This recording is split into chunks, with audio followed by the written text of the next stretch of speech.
When I was a kid, one of my favorite things was Halloween. And why should it not be? Put on my Batman outfit, go get free candy from all the neighbors. Sounds like a good time.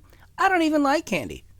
But it was really fun. I know, I don't like candy. I'm a fucking weirdo in that way. More of a salty kind of a guy. But I loved it. I loved it so much. And then one day in the late 80s or so, my mom was like, no more Halloween. And me and my brother looked at each other. We were like, why? And she says, because it's the devil.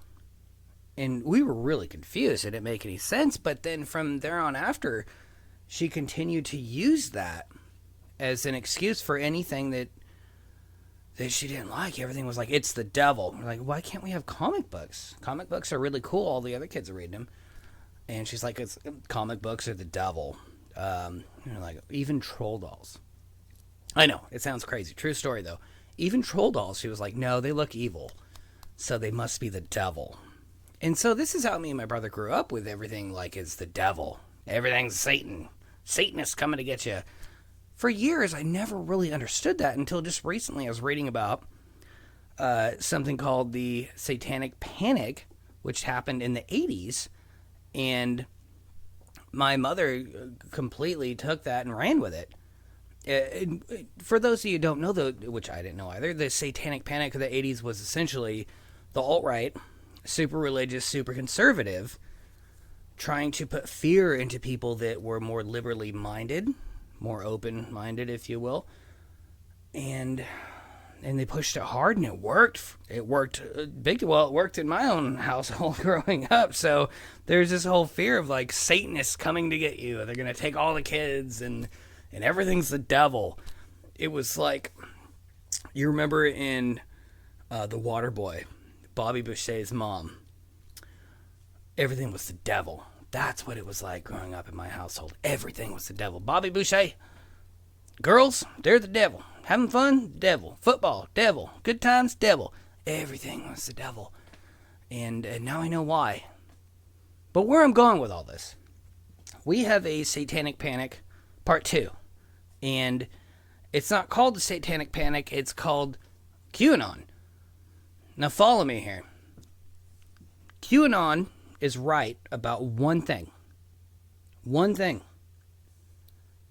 There is a massive sex trafficking ring on this globe we live on.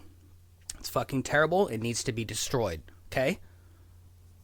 That's the one thing they're right about. Everything else they talk about is ape shit crazy at best. And we're going to go on more about that. So they look at people, basically anybody left-leaning, anybody with money, they think it's the devil. Now, fuck this guy. Okay? Just so you know we're on the same page. Fuck this guy. Jeffrey Epstein, terrible human. Whether or not he's actually dead or killed himself is up for debate, obviously. But they look at people like this and like, oh yeah, classic. This is what QAnon's talking about, right? Classic millionaire, billionaire, whatever. And they're coming with their Satanists. They're Satanists to take over the children. We need a leader that's going to help us fight them and take them all down. And so the leader that they look at is Trump. They look at Donald Trump. They're like, he is the savior. He is the savior for all of this, they say. Problem is, a motherfucker hanging out. Together. Multiple times. Frequently. It's not like they just bumped into each other. I mean, look at this. Trump says, and I quote, I've known Jeff, and not Jeffrey, not Mr. Epstein, but Jeff, because they're friends, for years. Terrific guy. Likes beautiful women almost as much as I do. Many of them on the younger side. How can this motherfucker be the savior if he's friends with that guy? That's why one of the many reasons QAnon is fucking insane. And then in this, you are the company that you keep. That's the devil. Okay? Bobby Boucher's mom, that's the devil. Crazy shit. So, just to go on a little bit more about why QAnon is fucking stupid. In March, when COVID was hitting real hard, initially at least here in the States, Trump talked about it live and said, like, hey, COVID's coming, but it's going to pass. It's just going to go away. Don't even worry about it. And he wore a yellow tie. QAnon saw that as a personal sign to them because the color yellow in maritime talk, boat folk, if you will, the color yellow, when you fly that flag on a ship, it means all clear. Everything's fine. So QAnon took that as, okay, so that means we're all clear, so that means like COVID is fake, and that's the problem with QAnon and QAnon folk. They take one little thing, they zoom in on it so fucking hard, looking for anything they can, to the point where they don't even know what they're fucking looking at to begin with. Alright, I'm going to show you a picture. Hold on. Oh, what? JFK Jr., why would I be... What does he have to do with any of this? Alright, so here's another QAnon theory. They believe that JFK Jr. faked his death in the plane crash in 1999. That he faked his death so that he could come back, reemerge, as Donald Trump's running mate. This is why, towards the beginning, a couple minutes ago, when I said that like QAnon was right only about one thing, and that child sex trafficking globally needs to be fucking demolished, okay? That's the one thing, though. Everything else is fucking batshit crazy. Yeah, JFK Jr. faked his death. Crashed a plane. Coming back to run with Donald Trump. Oh, buddy.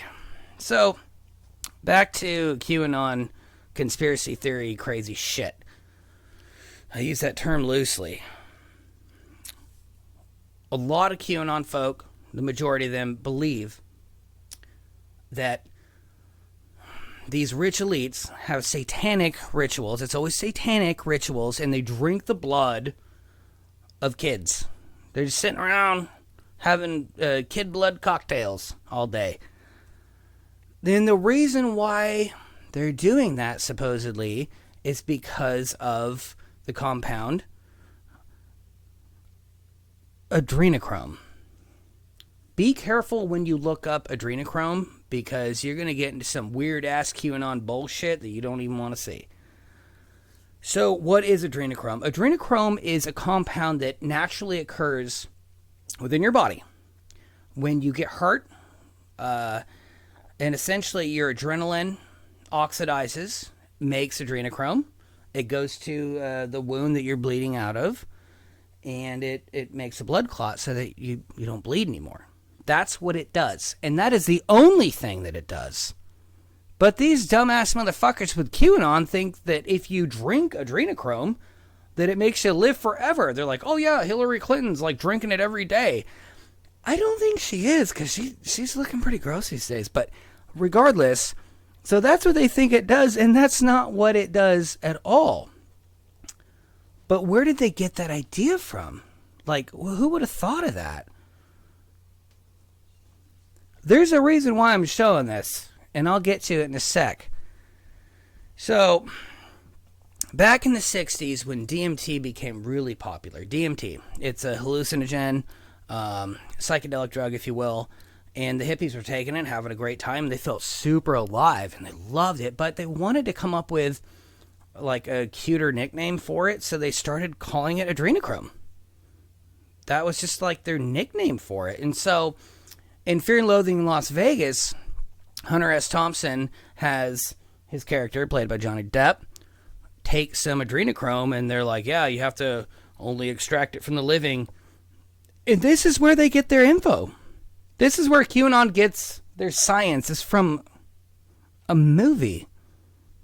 Hunter S. Thompson, crazy ass dude, but he's even admitted that all of his stories he's retold through books and otherwise have been embellishments on what actually happened, just to make the story sound funnier or more intriguing, exciting, whatever.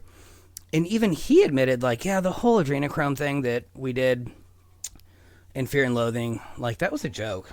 He actually took DMT, which is what the fucking hippies called it.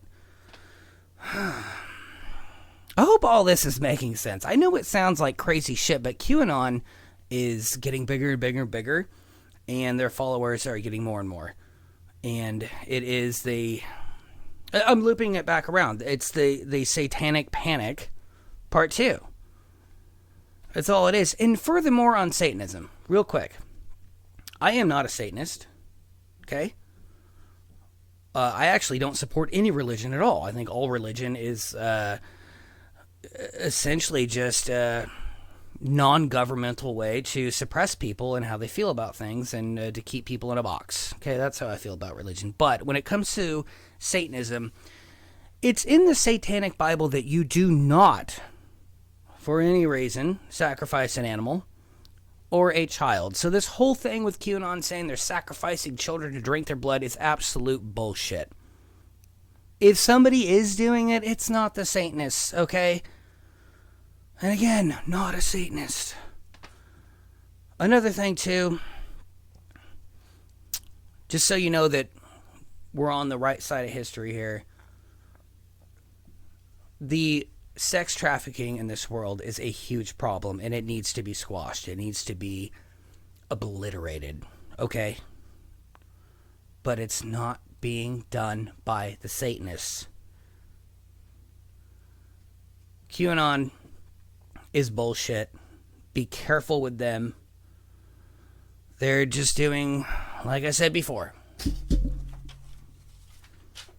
get angry, I hit stuff sometimes. It's the Satanic Panic Part 2. And it's total bullshit, just like it was the first time. So, I've been Maddie with Hysteria via Backyard Politics, and until next time, Medicare be with you.